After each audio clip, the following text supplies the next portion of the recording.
Our passion for the Western lifestyle and our love of horses has molded our entire lives and our careers as Western saddle makers.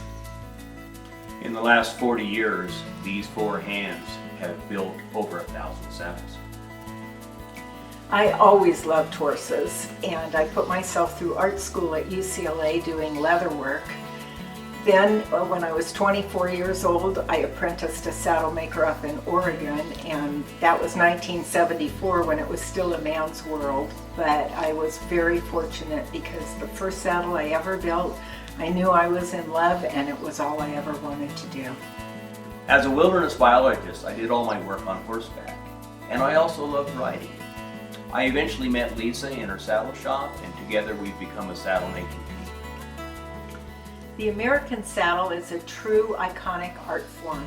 Every saddle we build is an heirloom piece, and we build it to last hundreds of years.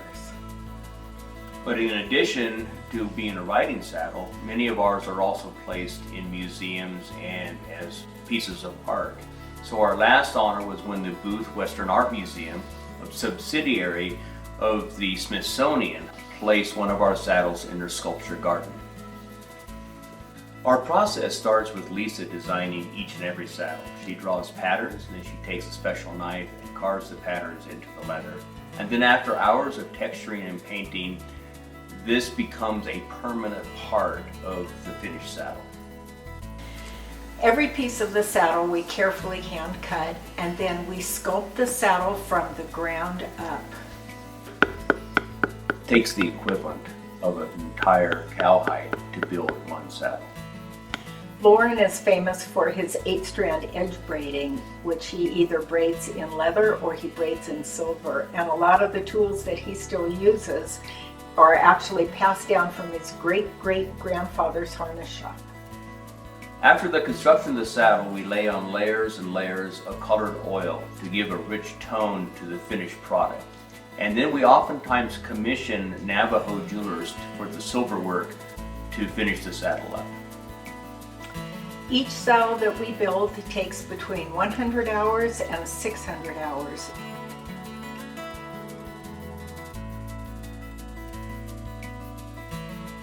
We build them in a really traditional style, but we make the aesthetic look of the saddle our own. Every saddle is meant to be ridden. We are lifelong horsemen, and we understand how a good saddle should fit the horse and fit the rider. We call it functional art. And we live and breathe our leather work. We have done entire furnishings of houses and offices, including our own, and we love living with our own craftsmanship. Over our 42 years of saddle making career, we have trained dozens of people in leatherworking and saddle making. In the last 10 years, we've been even more inspired to reach out internationally and share our knowledge of the craft. Locally and currently, we're working with an at-risk teenage outreach program. Kind of like crease it a little bit better. Yeah, I can see the difference. You like how it is so far? Yeah, I do. I think it's great.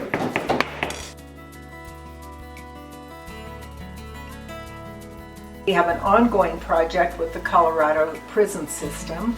And internationally, we have traveled twice to Mongolia to do projects, twice to the Altai Mountains in Siberia, and once to the Peruvian Andes.